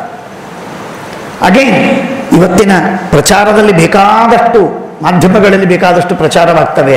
ಪ್ರಚಾರವಾಗುವಾಗ ನಮ್ಮ ಮಾಧ್ವರು ಆ ರೀತಿ ಮಾತಾಡುವುದಕ್ಕೆ ಅವರಿಗೇನು ಗೊತ್ತಿಲ್ಲ. ಮಾಧ್ವರಿಗೆ ಯಾವ ಮಾಧ್ವರಿಗೂ ಮಧ್ವಾಚಾರ್ಯ ಏನು ಹೇಳಿದ್ರು ಅಂತ ಗೊತ್ತಿಲ್ಲ. ಕೇವಲ ತಮ್ಮಪ್ಪ ಮಧ್ವಾಚಾರ್ಯರ ಪರಂಪರೆಯವರು ಅಂತಿಷ್ಟೇ ಗೊತ್ತು, ಇನ್ನೇನು ಗೊತ್ತಿಲ್ಲ. ಆದರೆ ನಿಜವಾಗಿ ತಿಳಿಬೇಕಾಗಿದ್ದದ್ದೇನು ಅಂದರೆ, ರಾಮದೇವರನ್ನು ಕರೆಯುವಾಗ, ಇವತ್ತು ಅಯೋಧ್ಯಾಪತಿ ರಾಮಚಂದ್ರ ದೇವರನ್ನು ವರ್ಣನೆ ಮಾಡುವಾಗ ಮರ್ಯಾದಾ ಪುರುಷೋತ್ತಮ ಅಂತ ಕರೀತಾರೆ. ಅಯ್ಯೋ ಮರ್ಯಾದಾ ಪುರುಷೋತ್ತಮ, ಇವನು ಅವಮರ್ಯಾದೆ ಆಗತ್ತ. ಅದು ದೇವರಿಗೆ ಮರ್ಯಾದೆ ಅಲ್ಲ, ಅದು ಅವಮರ್ಯಾದೆ, ಅದು ದೊಡ್ಡ ಅವಮರ್ಯಾದೆ. ಗೌರವದಿಂದ ಹೇಳುತ್ತಾರೆ, ಮರ್ಯಾದಾ ಪುರುಷೋತ್ತಮ ಪ್ರಭು ರಾಮಚಂದ್ರಕ್ಕೆ ಜೈ. ಏನ್ ಜೈ? ಪರಾಜಯ ಅದು. ಮರ್ಯಾದಾ ಅಂದ್ರೇನು? ಮರ್ಯಾದಾ ಅಂದ್ರೆ ಲಿಮಿಟೆಡ್ ಅಂತ ಅರ್ಥ. ಲಿಮಿಟೆಡ್ ಅಂತ ಅರ್ಥ. ಅನ್ಲಿಮಿಟೆಡ್ ಆದ, ಇನ್ಫಿನಿಟ್ ಆದ ಭಗವಂತ, when he condescends on the earth, he becomes limited. He himself delimit him. ತನ್ನನ್ನು ತಾನು ಸಂಕ್ಷಿಪ್ತಗೊಳಿಸಿಕೊಂಡು ಸಣ್ಣದಾಗಿ ಮಾಡಿಕೊಂಡು ಪರಮಾತ್ಮ ಬರ್ತಾನೆ. ಪರಮಾತ್ಮನೇ ಅವನು. He is not other than God. ಅವನು ದೇವರಲ್ಲ ಅಂತಲ್ಲ, ದೇವರೇ. ಆದರೆ ದೇವರಾಗಿ ಬಂದರೂ ಕೂಡ ಅನಂತನಾಗಿ ಬರುವುದಿಲ್ಲ. ಅನಂತನಾಗಿ ಬರುವುದಿಲ್ಲ. ರಾಮ ಅನಂತನಾಗಿ ಬಂದಿದ್ರೆ ಹೆಂಡತಿಯನ್ನು ಕಳ್ಕೊತಿರಲಿಲ್ಲ, ಅಳುತ್ತಿರಲಿಲ್ಲ, ತನ್ನ ರಾಜ್ಯವನ್ನು ಕಳ್ಕೊಂಡು ತಿರುಗ್ತಾ ಇರಲಿಲ್ಲ, ರಾವಣನ ಜೊತೆಗೆ ಯುದ್ಧ ಮಾಡೋದಕ್ಕೆ, ಸೇತುವೆಯನ್ನು ಕಟ್ಟೋದಕ್ಕೆ ಕಪಿಗಳ ಸಹಾಯವನ್ನು ತಗೊಳ್ಬೇಕಾಗಿರಲಿಲ್ಲ, ಇತ್ಯಾದಿ ಇತ್ಯಾದಿ. ಎಲ್ಲ ಸತ್ಯ ಸಂಕಲ್ಪ. ಪರಮಾತ್ಮ ಕೇವಲ ತನ್ನ ಇಚ್ಛಾ ಮಾತ್ರ ಪ್ರಭೋ ಸೃಷ್ಟಿ, ಎಲ್ಲ ಇಚ್ಛೆಯಿಂದ ಸೃಷ್ಟಿ ಮಾಡಿಬಿಡ್ತಿದ್ದ. ಸೀತೆಯ ಅಪಹಾರವೇ ಆಗ್ತಿರಲಿಲ್ಲ, ಅಳೋ ಪ್ರಶ್ನೆಯೇ ಬರ್ತಿರಲಿಲ್ಲ, ರಾಜ್ಯವನ್ನು ಕಳೆದುಕೊಳ್ಳೋ ಪ್ರಸಂಗವೇ ಬರ್ತಿರಲಿಲ್ಲ, ವನದಲ್ಲಿ ತಿರುಗೋ ಪ್ರಸಂಗವೇ ಬರ್ತಿರಲಿಲ್ಲ. ತಿರುಗಿದ್ದಾನೆ, ದುಃಖಪಟ್ಟಿದ್ದಾನೆ, ಕಷ್ಟಪಟ್ಟಿದ್ದಾನೆ, ಕೇಳಿದ್ದಾನೆ, ಹುಡುಕಿದ್ದಾನೆ, ಸೀತೆಯಲ್ಲಿ ಸೀತೆಯಲ್ಲಿ. ಆದ್ದರಿಂದ ಅವನು ರಾಮ ದೇವರಲ್ಲ. ಸತ್ಯಂ ಜ್ಞಾನಂ ಅನಂತಂ ಬ್ರಹ್ಮ. ವೇದ ಹೇಳುತ್ತೇನು? ಅನಂತ ದೇವರು. ಬ್ರಹ್ಮ ಅನಂತ, ರಾಮ ಅನಂತನ ಅಲ್ಲ. ಆದ್ದರಿಂದ ರಾಮ ಏನು ಹಾಗಾದರೆ? ಮರ್ಯಾದ. ಆದರೆ ಪುರುಷೋತ್ತಮ. ಹಾಗಾಗಿ ಮರ್ಯಾದ ಮತ್ತು ಪುರುಷೋತ್ತಮ ಎರಡೂ ಒಂದು ಕಡೆಗೆ ಸೇರಿತು. ಆದ್ದರಿಂದ ಮರ್ಯಾದ ಪುರುಷೋತ್ತಮ. ಇದು ಇವತ್ತಿನ ಹೊರಗಿನ ಜನರು ಹೇಳುವಂತಹದ್ದು. ತುಳಸಿದಾಸರನ್ನು ಹಿಡಿದು, ರಾಮಾನುಜ ಮತವನ್ನು ಹಿಡಿದು, ಶಂಕರಾಚಾರ್ಯರನ್ನು ಹಿಡಿದು ಎಲ್ಲರೂ ಕೂಡ ಈ ಮಾತನ್ನು ಬಿಟ್ಟು ಹೊರಗೆ ಬರಲಿಕ್ಕಾಗಲಿಲ್ಲ ಅವರಿಗೆ. ಅಗೇನ್ ನೀವೆಲ್ಲ ಕೇಳಿದ್ದೀರಿ, ನಾನು ಅದಕ್ಕೆ ಕೆಲವೊಮ್ಮೆ ತುಂಬ ಸಂತಾಪವಾಗುತ್ತೆ. ನಮ್ಮ ಮಧ್ವಾಚಾರ್ಯರು ಏನು ಹೇಳಿದ್ರಲ್ಲ, ಇದು ಎಂಥ ಅದ್ಭುತವಾದದ್ದು, ಎಷ್ಟು ಉತ್ತಮವಾದಂತಹ ವಿಷಯವನ್ನು ಹೇಳ್ತಾರೆ. ಇದು ಇವತ್ತಿನ ಜನರಿಗೆ, ಇವತ್ತಲ್ಲ ಅಂದಿನಿಂದಲೂ ಯಾವ ಜನರಿಗೂ ಅದು ಗೊತ್ತಾಗಲಿಲ್ಲ, ಅದರ ಬಗ್ಗೆ ಅದರ ಮಹತ್ವ ತಿಳಿಲಿಲ್ಲ.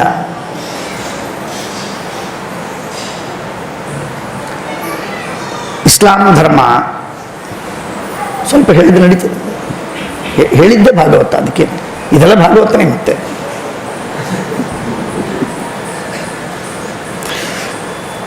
ಇಸ್ಲಾಂ ಧರ್ಮದಲ್ಲಿ ಮೂರ್ತಿ ಪೂಜೆಯನ್ನು ಐಕೋನೋಕ್ಲಾಸ್ಟ್ ಅವರು ಮೂರ್ತಿ ಭಂಜನವನ್ನು ಮಾಡೋರು, ಮೂರ್ತಿ ಪೂಜೆ ಬೇಡ ಅಂತ ಅನ್ನೋರು, ಅದೇ ಅವರ ಯಾರು ಮಾಡ್ತಾರೆ ಅವರೆಲ್ಲ ಕಾಫೀರ್ ಅಂತ ಹೇಳೋದು, ಇದೆಲ್ಲ ಅವರ ಮಾತುಗಳೆಲ್ಲ ಕೇಳಿದ್ದೀರಿ. ಅವ್ರಿಗೇನು ಸಮಸ್ಯೆ ಆಯಿತು? ದೇವರನ್ನು ನಂಬಿದ ಮೇಲೆ ಅವ್ರಿಗೇನು ಪ್ರಾಬ್ಲಮ್ ಆಯಿತು? ಇವರೆಲ್ಲರಿಗೂ ಕೂಡ ಜೂ ಧರ್ಮ ಹಿಡಿದು, ಕ್ರೈಸ್ತರನ್ನು ಹಿಡಿದು, ಇಸ್ಲಾಂ ಧರ್ಮ ಹಿಡಿದು, ಅಥವಾ ಶಂಕರ, ರಾಮಾನುಜ, ಪತಂಜಲಿ, ರಾಮಾನುಜರನ್ನು ಬಿಟ್ಟು ಉಳಿದೆಲ್ಲರಿಗೂ ಕೂಡ, ರಾಮಾನುಜರಿಗೂ ಒಂದರ್ಥದಲ್ಲಿ ಕೆಲವು ಅಂಶದಲ್ಲಿ ಏನು ಸಮಸ್ಯೆ ಆಯಿತು? ಏನು ಸಮಸ್ಯೆ ಆಯಿತು ಅಂತಂದರೆ, ದೇವರಿಗೆ ದೇಹ ಅಂತ ನಮ್ಮಂತೆ ದೇಹ ಇದೆಯಲ್ಲ, ಈ ದೇಹವನ್ನು ಬಿಟ್ಟು ಅಪ್ರಾಕೃತವಾದ ದೇಹ ಇರಬಹುದು ಅನ್ನುವ ಕಲ್ಪನೆನೇ ಬರಲಿಲ್ಲ ಯಾರಿಗೂ. ಯಾವುದನ್ನು ಮಹಾಭಾರತ ಪದೇ ಪದೇ ಹೇಳಿದೆ. ಸಿಂಪಲ್. ಗೀತೆಯಲ್ಲಿ ಪರಮಾತ್ಮ ಹೇಳ್ತಾನೆ, ನನ್ನ ವಿಶ್ವರೂಪವನ್ನು ನೋಡು, ಕೃಷ್ಣ ಹೇಳುವ ಮಾತು. ರೈಟ್? ಅಂಥ ಕೃಷ್ಣ ಹೇಳುವ ಮಾತು ಅದನ್ನು ತೋರಿಸುವಾಗ ಶಂಕರಾಚಾರ್ಯ ಹೇಳ್ತಾರೆ, ಇದು ಮಾಯಾಮಯ. ಮೈ ಗಾಡ್, ಇದೇನಿದು ಮಾಯಾಮಯ? ಮಾಯಾಮಯ ನೋಡುವುದಕ್ಕೆ ದಿವ್ಯ ಚಕ್ಷುಸ್ಸು ಬೇಕಾ? ಸತ್ಯಧ್ಯಾನರು ಕೇಳ್ತಾರೆ ಸಭಾಸಾರ ಸಂಗ್ರಹದಲ್ಲಿ, ಮಾಯಾಮಯವಾದಂತಹ ಆ ಹುಚ್ಚಿನ ಒಂದು ಕಲ್ಪನೆಯ ಒಂದು ರೂಪವನ್ನು, ಚಿತ್ರ, ಅದು ಹೆಲ್ಯೂಸಿನೇಷನ್. ಆ ಹೆಲ್ಯೂಸಿನೇಷನ್ ನೋಡೋದಕ್ಕೆ ನಿಮಗೆ ದಿವ್ಯಂ ದದಾಮಿತೆ ಚಕ್ಷು ಪಶ್ಯಮೇ ರೂಪಮೈಶ್ವರಂ. ಏನಿದು ನಾನ್ಸೆನ್ಸ್? ದಿವ್ಯ ಚಕ್ಷುಸ್ಸನ್ನು ಕೊಟ್ಟು ತೋರಿಸುವಂಥದ್ದು ಮಾಯಾಮಯವಾದಂಥ ಚಿತ್ರ. ಎಂಥ ಹುಚ್ಚುತನ ಇದು! ಎಲ್ಲಿ ಹೇಳಿದ್ದಾರೆ?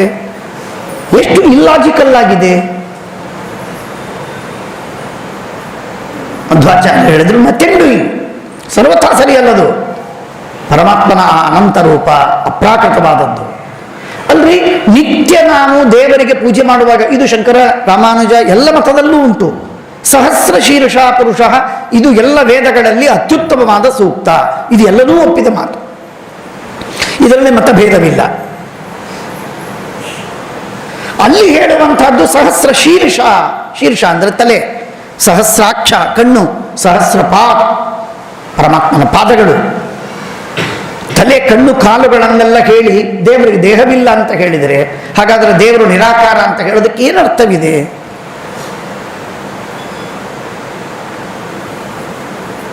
ಹಾಗಾದರೆ ಸಮಸ್ಯೆ ಬಂತು. ಇಸ್ಲಾಂ ಧರ್ಮ ನಮಗೆ ಪ್ರಶ್ನೆಯನ್ನು ಕೇಳ್ತದೆ. ದಯಾನಂದರು ಈ ಸಮಸ್ಯೆಗೆ ಉತ್ತರವನ್ನು ಕೊಡ್ಲಿಕ್ಕಾಗದೆ ತತ್ತರಿಸಿ ಹೋಗಿದ್ದಾರೆ. ಸತ್ಯಾರ್ಥ ಪ್ರಕಾಶದಲ್ಲಿ ತಮಗೆ ದೇವರಿಗೆ ರೂಪವಿದೆ, ಪ್ರತಿಭೆ ಇದೆ ಅಂತ ಒಪ್ಪಲಿಕ್ಕಾಗಲಿಲ್ಲ ಅವರಿಗೆ. ಇಸ್ಲಾಂ ಧರ್ಮದ ಪ್ರಭಾವಕ್ಕೆ ಒಳಗಾಗಿ ವೇದ ಸಿದ್ಧಾಂತವನ್ನು ಡಿಫೆಂಡ್ ಮಾಡಲಿಕ್ಕಾಗದೇನೆ ಸಕಮ್ಮಾಗಿ ಅವರು ಹೇಳಿದ ಮಾತನ್ನು ಒಪ್ಪಿಕೊಂಡ್ರು. ಹಾಗಾಗಿ ದಯಾನಂದರ ಸಿದ್ಧಾಂತ ಆರ್ಯ ಸಮಾಜದಲ್ಲಿ ದೇವರಿಗೆ ರೂಪವಿಲ್ಲ, ಪ್ರತಿಮೆ ಇಲ್ಲ, ಆಕಾರವಿಲ್ಲ. ಯಾಕೆ ಅಂತ ಕೇಳಿದ್ರೆ, ಆಕಾರವಿದೆ ಅಂತಾದರೆ ಅಗೇನ್ ನಮ್ಮಂತೆ ಮಾಂಸ, ಖಂಡ, ಎಲುಬು ಇವುಗಳೆಲ್ಲ ಬರುತ್ತೆ, ಲಿಮಿಟೇಷನ್ ಬರ್ತದೆ, ಅನಂತವಾಗಿರ್ಲಿಕ್ಕೆ ಸಾಧ್ಯವಿಲ್ಲ, ಸತ್ತೋಗುತ್ತೆ, ರೋಗಗಳು ಬರುತ್ತೆ. ಇಸ್ಲಾಂ ಧರ್ಮದಲ್ಲಿ ಪ್ರಶ್ನೆ ಏನು ಕೇಳಿದಾನು, ನಾನು ರೆಫರೆನ್ಸ್ ಕೊಡ್ತೀನಿ. ಅವನು ಪ್ರಶ್ನೆ ಏನು ಕೇಳ್ತಾನೆ, ಅವನಿಗೆ ದೇವರಿಗೆ ದೇಹವಿದೆ ಅಂತ ಹೇಳಿದರೆ ಯಾರಿಗೆ ದೇಹ ಇದೆ ಅಂತ ಅಂತಾರಲ್ಲ ಅವರು ಉತ್ತರವನ್ನು ಕೊಡಬೇಕು. ದೇವರಿಗೆ ದೇಹವಿದ್ರೆ ಅವನ ಸತ್ತೋಗೋದಿಲ್ಲ, ರೋಗ ಬರುವುದಿಲ್ಲ, ಅವರಿಗೆ ಹುಟ್ಟು ಸಾವುಗಳು ಬರುವುದಿಲ್ಲ, ಲಿಮಿಟೇಷನ್ ಬರುವುದಿಲ್ಲ. ಆದ್ದರಿಂದ ಸರ್ವಥಾ ದೇವರಿಗೆ ದೊಡ್ಡ ಅಪಚಾರವನ್ನು ಮಾಡ್ತಾ ಇದ್ದಾರೆ ಅವರು. ಆದ್ದರಿಂದ ಇದನ್ನು ಒಪ್ಲಿಕ್ಕಾಗುವುದಿಲ್ಲ.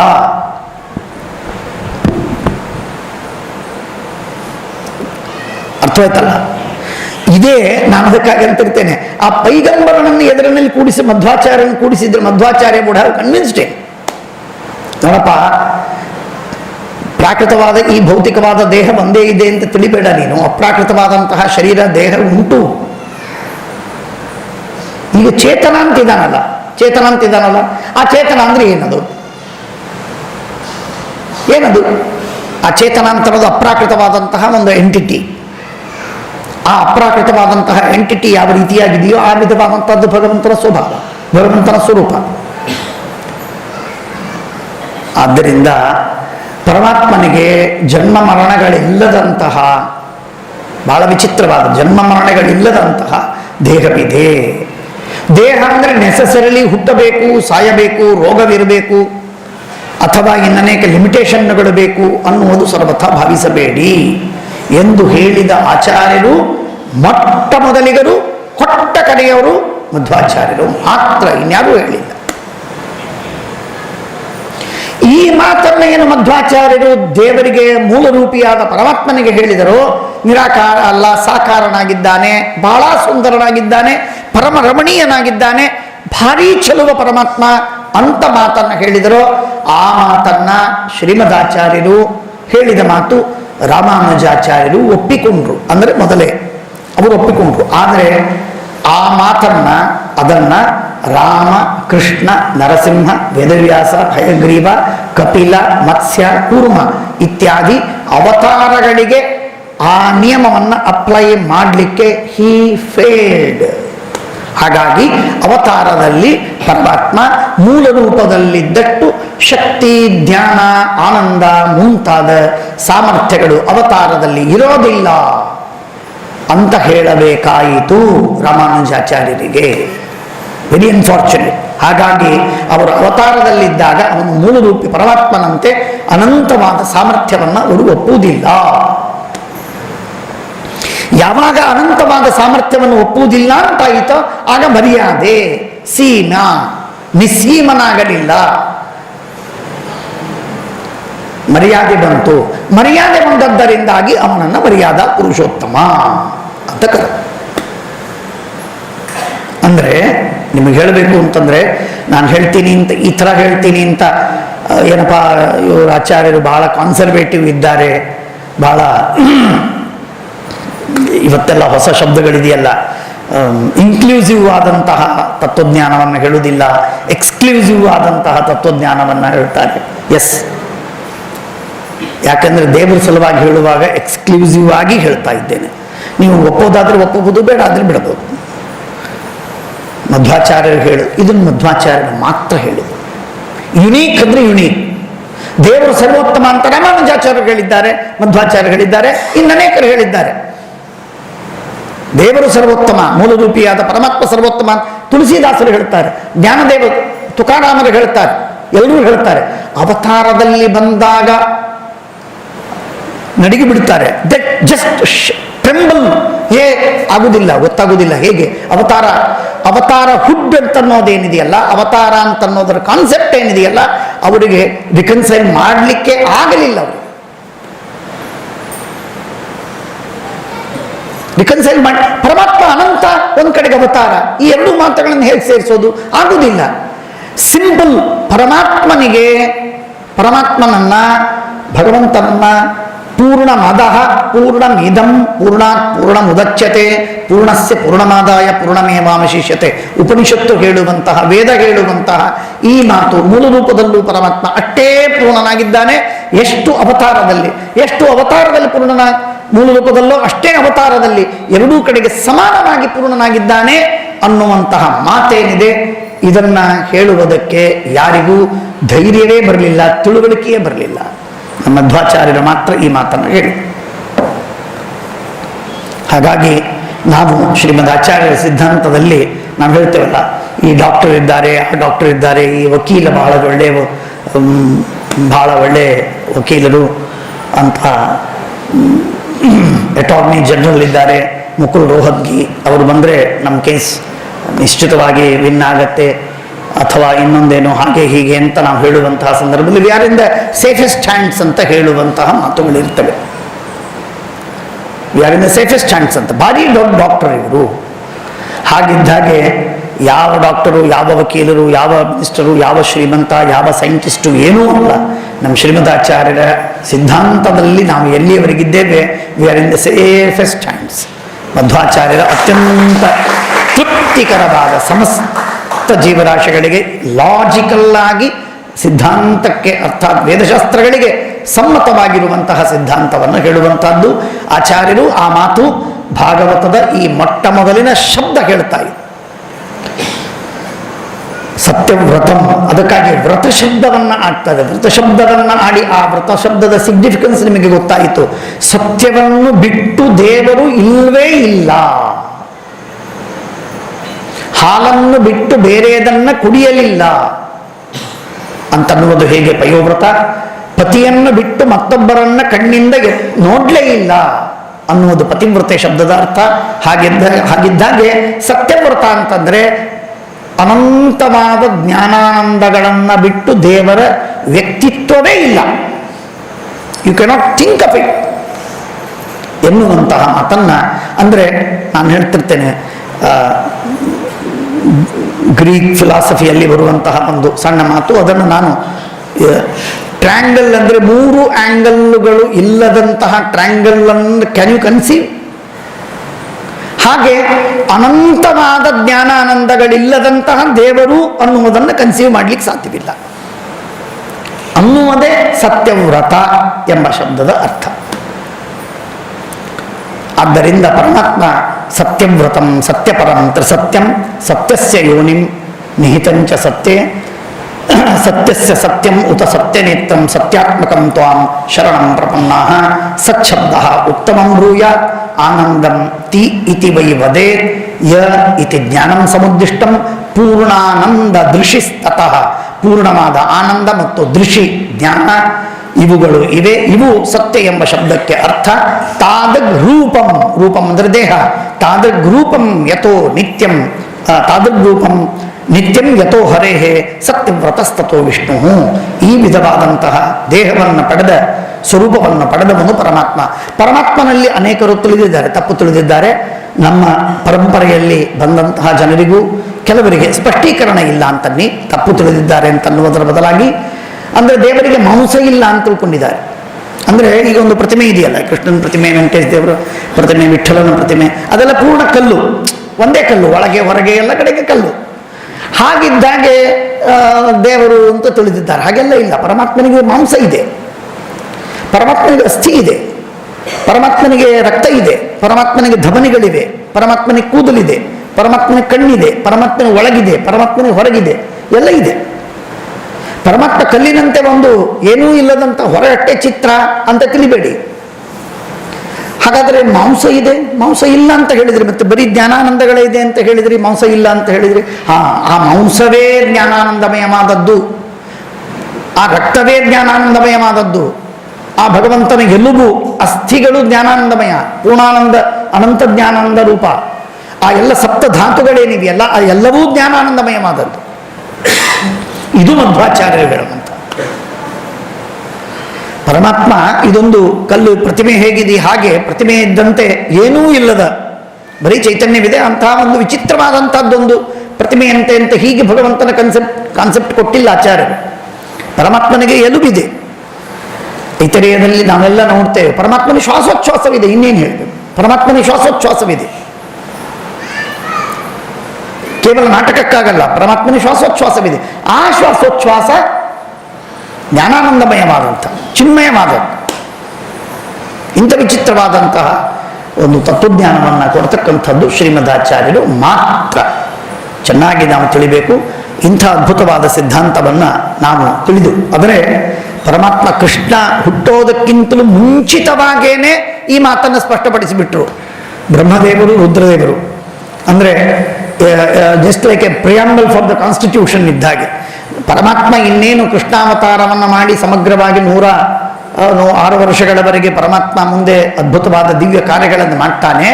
ಆ ಮಾಡುವ ಕಾರ್ಯಕ್ಕೆ ಪರಮಾತ್ಮನ ಏನೊಂದು ದೇಹ ಬರುತ್ತೆ, ಆ ದೇಹ ಅಪ್ರಾಕೃತವಾದ ದೇಹ, ಜ್ಞಾನಾನಂದಮಯವಾದ ದೇಹ, ಅಂಥ ಅದ್ಭುತವಾದಂತಹ ಸ್ವತಂತ್ರವಾದ ಚಿನ್ಮಯವಾದ ಅನಂತ ಗುಣಾತ್ಮಕವಾದಂತಹ ದೇಹ ಎನ್ನುವಂತಹ ಮಾತನ್ನು ಹೇಳಿ ಪರಮಾತ್ಮ ಪ್ರಾಕೃತವಾದ ಭೌತಿಕವಾದ ನಮ್ಮ ನಿಮ್ಮಂತಹ ಶರೀರವನ್ನು ಪಡೆದವನಲ್ಲ. ಎಲ್ಲವೂ ಶ್ರೀಮದಾಚಾರ್ಯರ ಒಂದು ಸುಮಾರು ಸಾವಿರ ಸಿದ್ಧಾಂತಗಳ ತಾರತಂತಿಗಳು, ತಂತುಗಳೆಲ್ಲ ಒಂದಕ್ಕೊಂದು ಸಂಬಂಧಪಟ್ಟದ್ದು. ಅನ್ಯಭಾವವು ಯಾವೃತ್ತೇಶ್ಚ ಇತ್ಯಾದಿಯಾಗಿ ಹೇಳುವಂತಹ ಮಾತುಗಳನ್ನೆಲ್ಲ ನಾವು ತಿಳಿಬೇಕು.